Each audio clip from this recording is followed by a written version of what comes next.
21শে জুলাই শহীদ দিবসের পাল্টা গণতন্ত্র হত্যা দিবস পালন করবে শুভেন্দু অধিকারী। রাজভবনের সামনে ধর্ণা থেকে ঘোষণা করেছেন বিরোধী দলনেতা। তৃণমূলকে হঠাতে গণ আন্দোলনের হুঁশিয়ারি দিয়েছেন তিনি। শুভেন্দু অধিকারী বলেছেন, 21 তারিখ তৃণমূলের শহীদ দিবসের পাল্টা রাজ্য জুড়ে গণতন্ত্র হত্যা দিবস পালন করবে বিজেপি। উপনির্বাচনে ভোট লুট এবং ফিরহাদ হাকিমের উস্কানিমূলক মন্তব্যের প্রতিবাদে এই গণতন্ত্র হত্যা দিবস পালন করা হবে।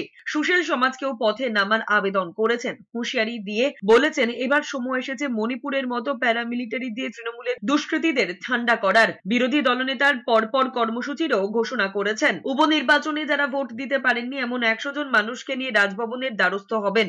আক্রান্তদের বাড়িতে যাবেন বিজেপি বিধায়কেরা। 18 তারিখ মূল্য বৃদ্ধির প্রতিবাদে নন্দীগ্রামে মিছিল হবে। 21 তারিখ গণতন্ত্র হত্যা দিবস পালন করা হবে। বিদ্যুতের অতিরিক্ত বিলের প্রতিবাদে 22 তারিখ গ্রাহকদের নিয়ে সিএসসি ভবন ঘেরাও হবে বলেও হুঁশিয়ারি দিয়েছেন। এই কর্মসূচির পরে নবান্ন ঘেরাওয়ের হুঁশিয়ারি দিয়েছেন।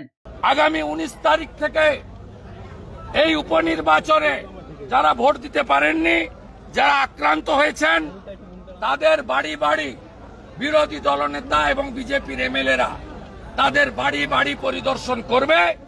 21 তারিখ গণতন্ত্র হত্যা দিবস হবে। 22 তারিখে সিএসসি ঘেরাও করব। আমি কলকাতার সব গ্রাহকদেরকে আমার সাথে থাকার জন্য আবেদন করব।